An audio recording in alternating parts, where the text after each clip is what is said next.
Hey, how do you feel today? I feel emotionally elite.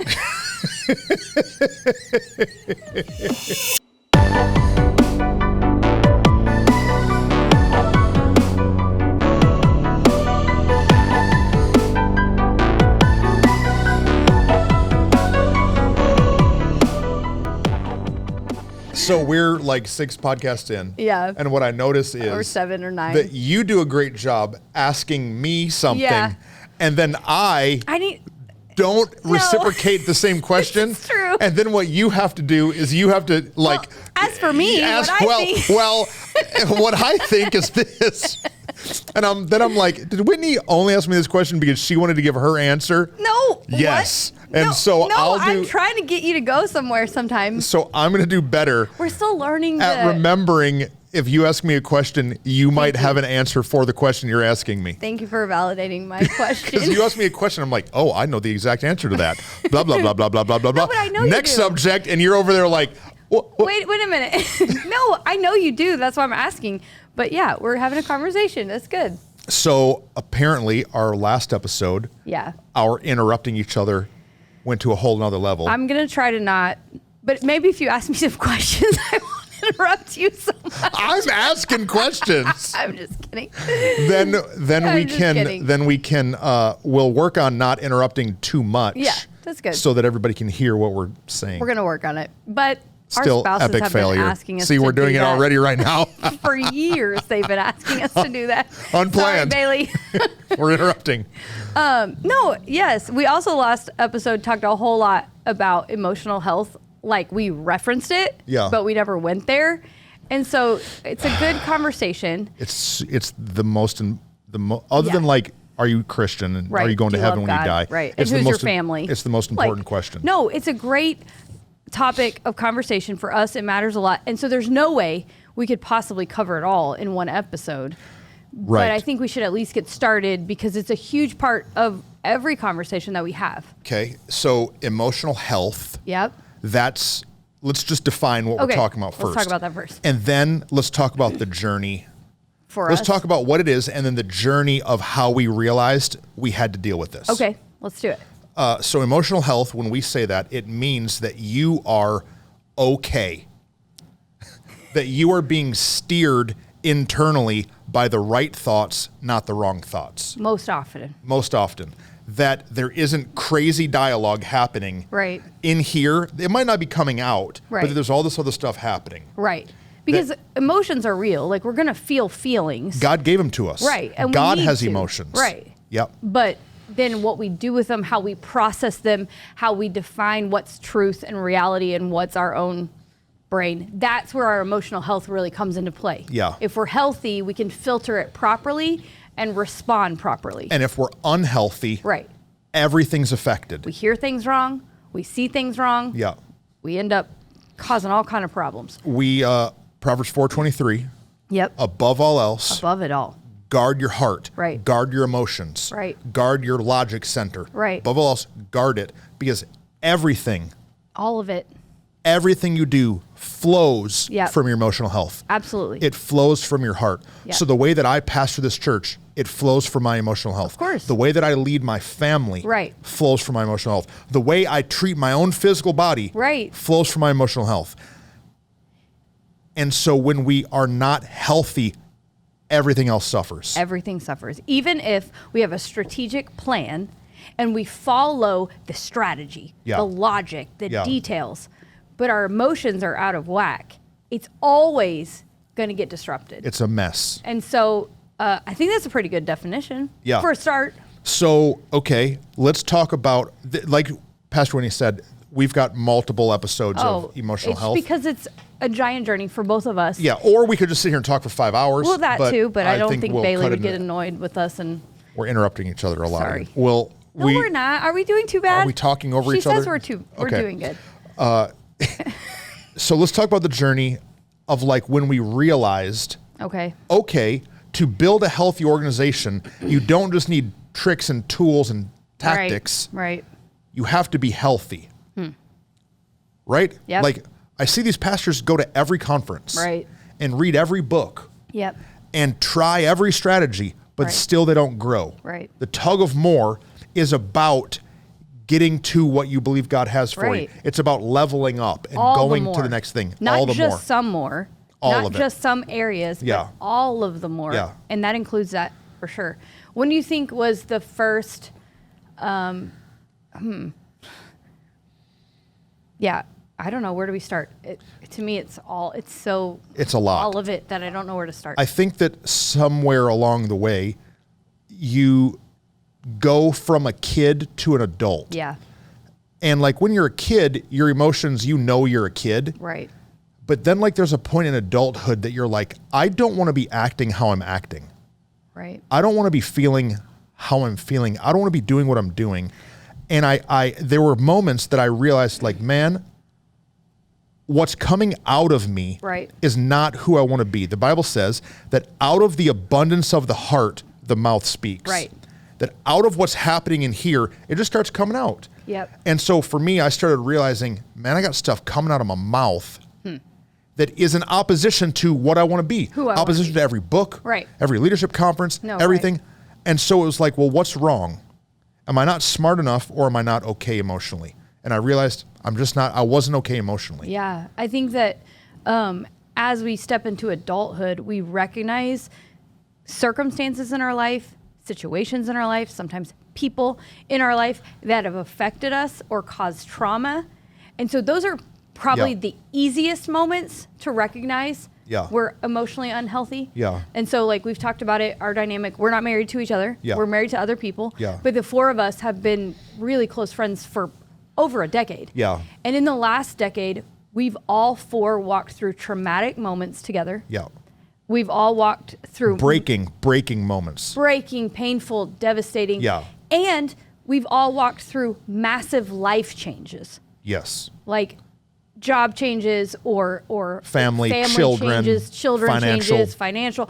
And in that, we all recognized, because we knew each other so well, the emotional shifts in each of us too. Yeah. And I think that the relationship caused us to dig some of that out, and then our own personal tug caused us to dig it out. Yeah. So let's talk about the start of it all.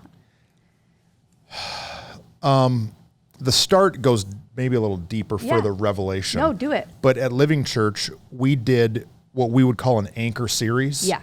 An anchor, it's in the ground and it holds everything in place. Right. An anchor series for us is called Above All Else. Yeah. And that scripture that you just quoted is the kind of the basis of that series. And so it was, 5 or 6 weeks, and it might be the greatest concept that I've ever taught. Yeah. And so if you're watching and you aren't a part of Living Church, or you started coming after, man, if you clicked on this video because you saw emotional health or this podcast, you've got to go and get that teaching in your heart. No, it's great. But so I realized that I started acting in a way that isn't who I wanted to be. And in that series, I tell a story about how my mom came into town. This is how many years ago? 7? 7, 6? Probably, right? My mom came into town, and her and I went to the grocery store. Was when Titus was born, or Lily? No, Lily. Lily. Oh. It was a long, She's about to be 8 And so my mom came in for my daughter to be born, and we went to Sam's, and we didn't have any money. And my mom bought me some diapers and groceries and stuff. Yeah. And I was just at the end of my rope. The church was imploding. Yeah.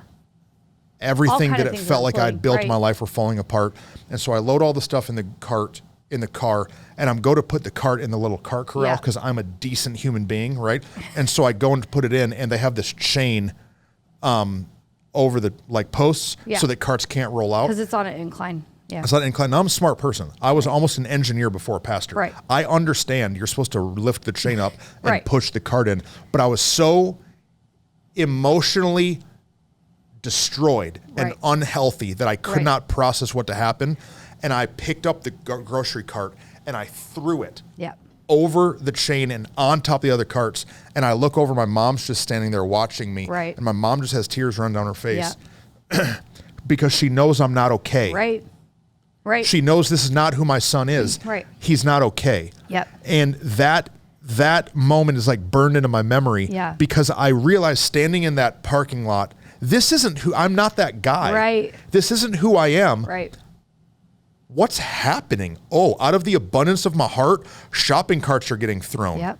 And I'm being rude and mean and distant because I was not emotionally okay. Right. No, same kind of moment for me in life that my parents walked through a divorce that was devastating to our life. It shifted so many things.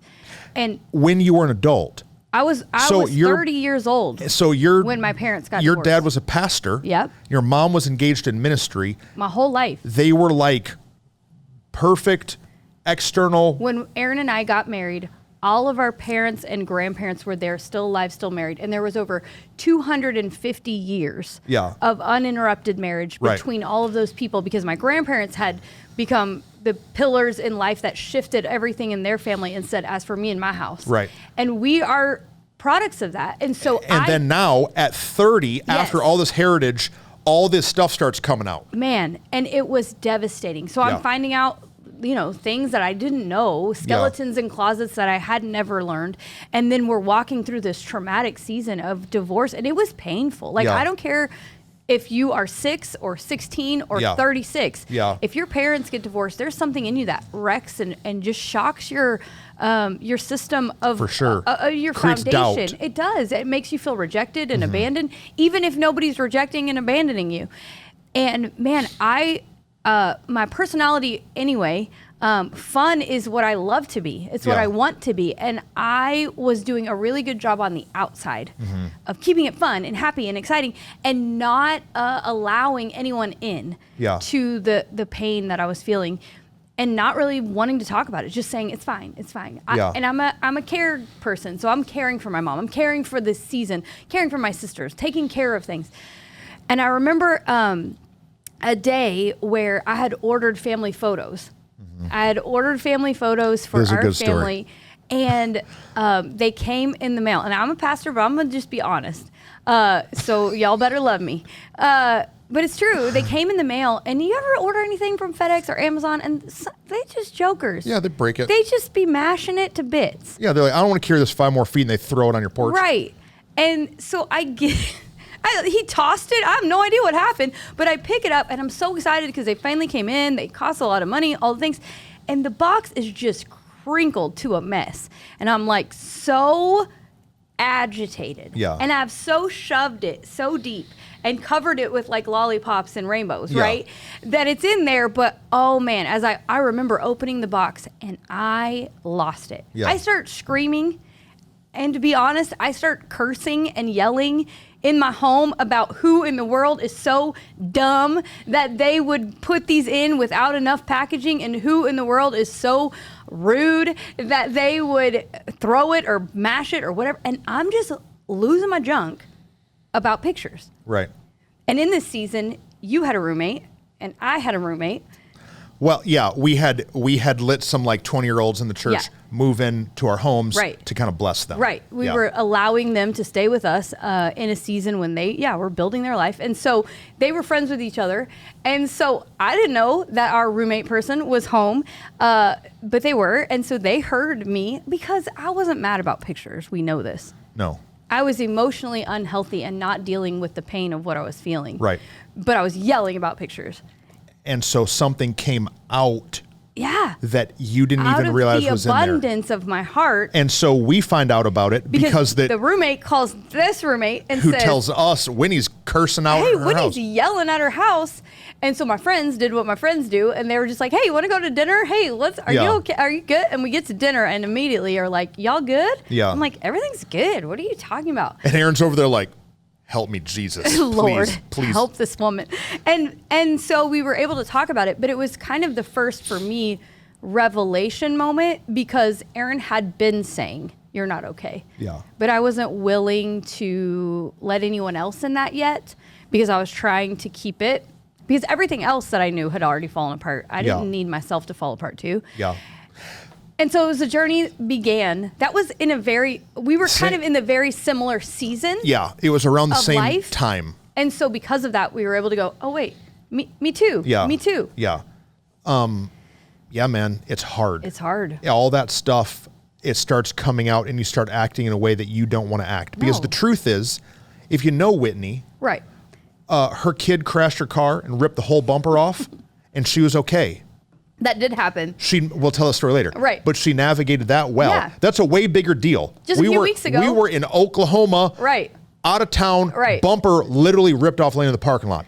And she didn't cuss. Right. She didn't yell. She didn't scream. She didn't smack nobody. I didn't yell at my kid. Nothing. But some pictures that you can probably get money back on Amazon for. Oh, they reordered. You literally lose it. Why? Has nothing to do with shopping cart. Nothing. Has nothing to do with photos. Right. It has everything to do with our emotional health. Absolutely. And so we realized we're exploding. Yeah. What are we going to do about it? Right. There's 100 stories of explosions that we could tell, and we're transparent. Yeah. So if you are looking for pastors that never threw a shopping cart or never said a swear word, you better go to another church. But the problem is they're a liar. Right. They ain't telling you the truth. So we realized each individually that there was kind of a problem. And so you said it, we had to start talking first. Yeah. You've got to admit First, you got to admit, I'm not okay. You're not okay. And you got to put yourself, it has to be in a place, in a trusted space. By that time, we'd been friends probably, I don't know what, 3 or 4 years. But we were able to be in a trusted space to say, hey, here's what's going on. And then help me and let's help each other. And so we started a journey.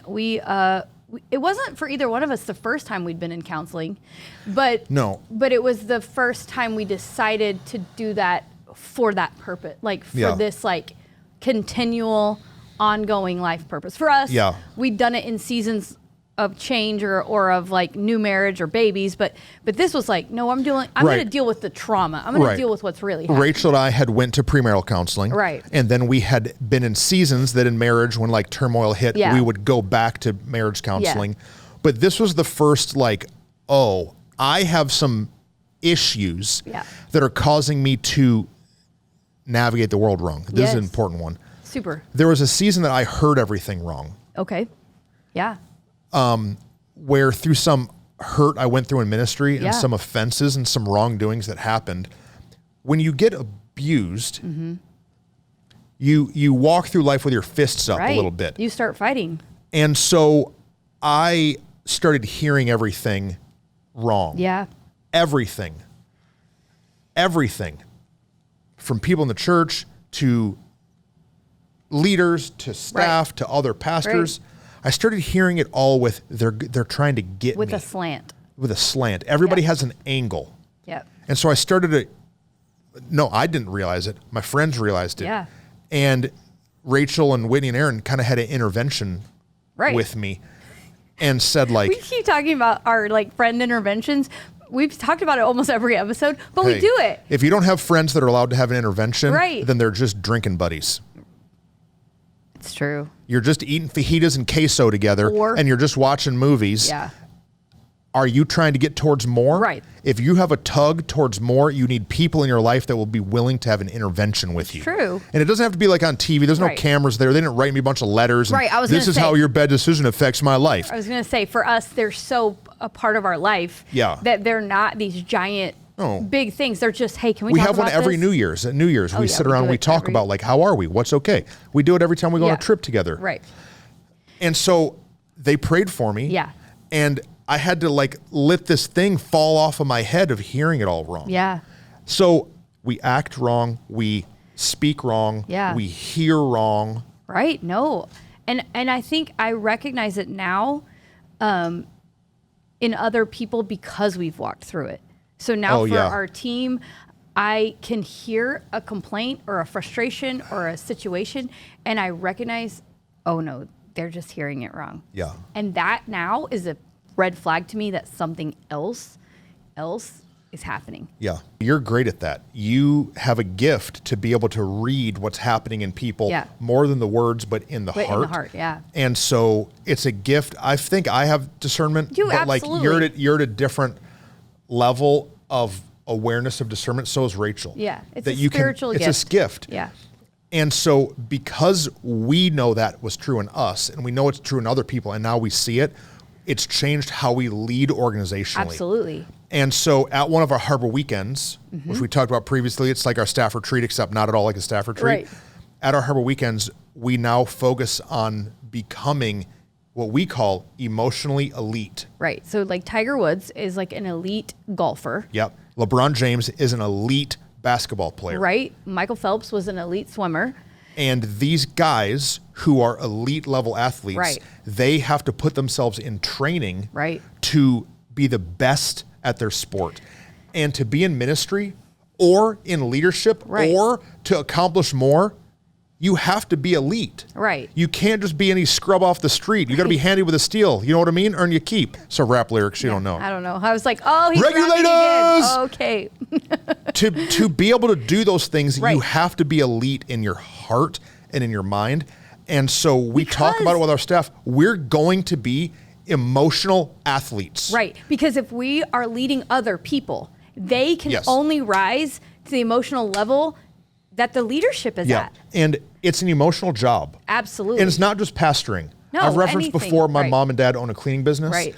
And all the time they would have girls that work for them. They would have issues at home or car broke down. It's emotional there too. Well, if you love Jesus. We've got a home builder in our church, and I was talking to him about how the hardest thing is navigating staff. Right. It's all emotions. If you love Jesus and you lead anything, you're pastoring wherever you are. Yes. That's just the way it is. And so when we realize that we're pursuing elite, top level, emotional health, what do you have to do to be there? Right. What did Tiger Woods have to do? What did Michael Phelps have to do? How many hours was that dude swimming to win gold medals? No, right. Okay. How many hours do I need to be in conversation about bettering me? Right. How much counseling do I need to go to? How vulnerable and naked do I need to get in front of trusted community to actually fix it? Right. And so we, for us and our team and our spouses, like we have a deep level of emotional latitude with each other that we're allowed to speak into and shift and change. That may not be the culture everywhere, but that's how it is here.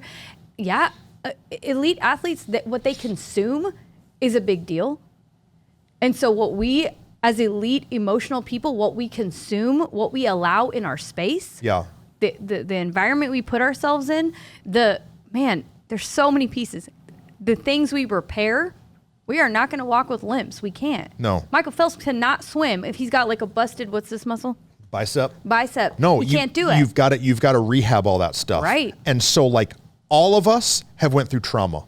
Yep. All of us have had a pain. Right. Rachel walked through pain. Aaron walked through massive pain. Right. All of us have had these things in life, and if we don't deal with them, we just keep on limping. Right. And can't nobody win a race if you're limping. No. You cannot win a tug of war fight if your arm's broke. No. And if you're on a team and they're going to more, you're just going to get left behind. Yeah. If you're not willing to deal with it, you're going to get left behind. You know, it's funny. We can't go too much longer, but it's funny because we've had a lot of transitions at Living Church. And just because what somebody does on the stage looks good, and they are no longer on the team, it has nothing to do with what they produce on the stage and everything to do for us at our church. There might be some churches, as long as you can do this on stage, you can keep your job.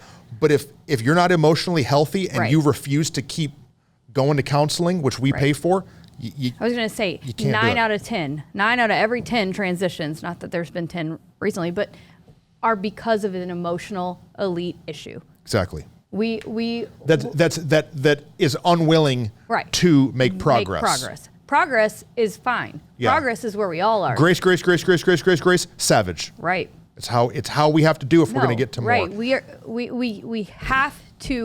We had to a long time ago define what the most important things were, and the most important things for us is emotional health. Yeah. In leading, and so it's a non-negotiable. Okay. Next episode. Yep. We're going to jump into this idea a lot more. Okay. So we've talked about kind of the beginning. Yeah. How we realized we have to pursue emotional health. Okay. And then now we've kind of went to the end. Right. A little bit of what do we need to do why is it important to be emotionally healthy? How do we stop having what's everything we did in the middle? Picture like episodes and moments, but instead, what do we do in those moments to calm down and to be real? So keep tuning in. That's right. Keep connecting. Yeah. If you haven't subscribed, subscribe. One of the most important things for us is for people to be connected and engaged with what we're doing. Absolutely. And so subscribe, click, follow, share, all the things. If you're watching on YouTube, if you ever don't have access there, you can get on Spotify. Yeah. Or, I don't know, Apple's doing some new thing. We're trying to navigate how all that's working. And so, man, Keep listening. Yeah. Keep engaging. Yeah. Because there's more for you. That's right. We believe in you.